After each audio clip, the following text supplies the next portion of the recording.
ഈശോമിശിഹായ്ക്ക് സ്തുതിയായിരിക്കട്ടെ. എൻ്റെ പേര് ഫാദർ മാത്യു പുതിയടത്ത്, MCBS സഭാംഗമാണ്. ഈ ഒക്ടോബർ മാസം ഫ്രാൻസിസ് മാർപ്പാപ്പ അസാധാരണമായൊരു മിഷൻ മാസമായിട്ട് പ്രഖ്യാപിച്ചിരിക്കുകയാണല്ലോ.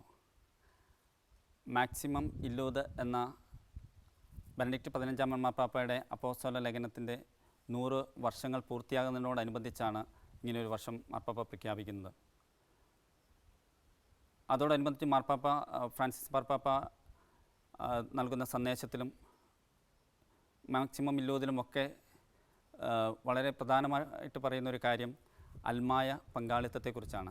മിഷണറി മുന്നേറ്റങ്ങളിൽ ഉണ്ടാകുന്ന അൽമായ പങ്കാളിത്തത്തെക്കുറിച്ച് പല രീതിയിൽ അൽമായർക്ക് ഇതിൽ പങ്കാളിത്തമുണ്ട് എന്ന് മാർപ്പാപ്പ സൂചിപ്പിക്കുന്നു. ഏറ്റവും പ്രധാനമായിട്ട് പ്രാർത്ഥന, വൊക്കേഷൻ, പ്രൊമോഷൻ, അതോടൊപ്പം തന്നെ നമ്മളാൽ കഴിയുന്ന വിധമുള്ള മിഷന് വേണ്ടിയുള്ള സഹായങ്ങൾ, ഇങ്ങനെ പല വിധത്തിൽ നമുക്ക് സഹായിക്കാമെന്ന് അൽമായരെ ഉദ്ബോധിപ്പിക്കുന്നുണ്ട്. അരുണാചലിലെ സഭയെക്കുറിച്ച് ചിന്തിക്കുമ്പോൾ അൽമായരുടെ ഒരു വലിയ പങ്കാളിത്തത്തെക്കുറിച്ച് ഞാൻ ഓർക്കുകയാണ്. കാരണം 1987 ആദ്യമായിട്ടൊരു വൈദികൻ കടന്നു ചെന്ന ഒരു നാട്, പിന്നീട് 25 വർഷക്കാലം വർഷത്തിൽ 2-3 ദിവ്യബലികളിൽ മാത്രം പങ്കെടുത്തിരുന്ന ഒരു ജനം. ഈ 25 വർഷക്കാലം അവർ വൈദികരെ കണ്ടിരുന്നത് വർഷത്തിൽ 2-3 തവണ മാത്രമാണ്. എന്നിട്ടും 25 വർഷങ്ങൾക്ക് ശേഷം അവിടെ ഒരു ഇടവക രൂപപ്പെടുമ്പോൾ ക്രിസ്തുഭക്തരായ 3000-ലധികം ആൾക്കാരവിടെ രൂപപ്പെട്ടു എന്ന് പറയുമ്പോൾ അതിന് പിന്നിൽ പ്രവർത്തിച്ചത് വൈദികരോ സന്യസ്തരോ മാത്രമായിരുന്നില്ല. എല്ലാറ്റിലുമുപരി തീഷ്ണതയോടുകൂടി ഓടി നടന്ന അൽമായ മിഷണറിമാരാണ്. അവർ അനുഭവിച്ച വേദനകളും പീഡകളുമൊക്കെ അവർ പങ്കുവയ്ക്കുമ്പോൾ ഇത്രമാത്രം ദൈവരാജ്യത്തിന് വേണ്ടിയിട്ട് അവർക്കുള്ള തീഷ്ണതയെക്കുറിച്ച് ഓർത്ത് അത്ഭുതപ്പെടാറുണ്ട്. എഴുതാനും വായിക്കാനും അറിയാത്ത മനുഷ്യർ, സ്നേഹിക്കാൻ മാത്രം അറിയുന്ന മനുഷ്യർ, ദൈവം സ്നേഹമാണെന്ന് പറയുമ്പോൾ ആ സ്നേഹത്തിൽ വ്യാപരിക്കാനായിട്ട് തീഷ്ണതയോടെ ആഗ്രഹിക്കുകയും മറ്റുള്ളവരെ ക്രിസ്തുവിൻ്റെ സ്നേഹത്തിലേക്ക് കൊണ്ടുവരുവാനായിട്ട് പരിശ്രമിക്കുകയും ചെയ്യുന്ന ഒരു പറ്റം മനുഷ്യർ. ഇവരുടെ പ്രയത്നഫലം കൊണ്ട് മാത്രമാണ് ഇത്രയേറെ ക്രൈസ്തവർ അവിടെ രൂപപ്പെട്ടത്.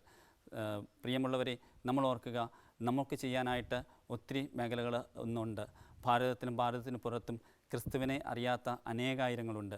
ഒരു വൈദികൻ എന്നൊരു ഒരു മിഷണറി ആകുമെന്നുള്ള തീഷ്ണതയോടുകൂടി 30-ാം വയസ്സിൽ എൻ്റെ ബിസിനസ്സും ഉപേക്ഷിച്ച് ഞാനൊരു വൈദിക ജീവിതത്തിലേക്ക് കടന്നു വന്ന് ഈ ശുശ്രൂഷയിൽ ഇവിടെ എത്തി നിൽക്കുമ്പോൾ എനിക്ക് മനസ്സിലാകുന്ന ഒരു കാര്യം, വൈദികരോടൊപ്പം സന്യസ്തരോടൊപ്പം ഒരു കൂട്ടം അൽമായരുടെ പ്രവർത്തനങ്ങളും കൂടെ ഈ ഒരു സഭയ്ക്ക് ഇന്ന് ആവശ്യമാണ്.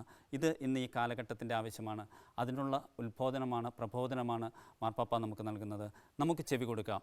നമ്മളാൽ കഴിയുന്ന വിധം അനേകർ മിഷൻ പ്രദേശങ്ങളിൽ ഈ കാലഘട്ടത്തിൽ സന്ദർശിക്കുകയും അവിടെ പോയി കൊച്ചു കൊച്ചു ശുശ്രൂഷകളിൽ ഏർപ്പെടുന്നതൊക്കെ കാണാനായിട്ട് സാധിച്ചിട്ടുണ്ട്. ഞങ്ങളോടൊപ്പം തന്നെ അരുണാചലിൽ അനേകം യുവാക്കന്മാരുമൊക്കെ ആഴ്ചകളും മാസങ്ങളും വർഷങ്ങളുമൊക്കെ മിഷൻ പ്രവർത്തനങ്ങളിൽ പങ്കുചേരുന്നുണ്ട്. തീർച്ചയായിട്ടും ഇതൊരു അവസരമാണ്. ഈ അവസരം നമ്മൾ ഉപയോഗിക്കുക. ഈ കാലഘട്ടം ഒക്ടോബർ മാസം കടന്നു പോകും. പക്ഷേ ഇനിയുള്ള കാലങ്ങളിലും ഈ ഒരു മിഷൻ തീഷ്ണതയോടുകൂടി മുന്നോട്ട് പോകുന്നൊരു സഭയ്ക്ക് മാത്രമേ നിലനിൽപ്പുള്ളൂ എന്നും വളർച്ചയുള്ളൂ എന്നും തിരിച്ചറിഞ്ഞുകൊണ്ട് നമുക്ക് പ്രവർത്തിക്കാം. ദൈവം എല്ലാവരെയും സമൃദ്ധമായി അനുഗ്രഹിക്കട്ടെ.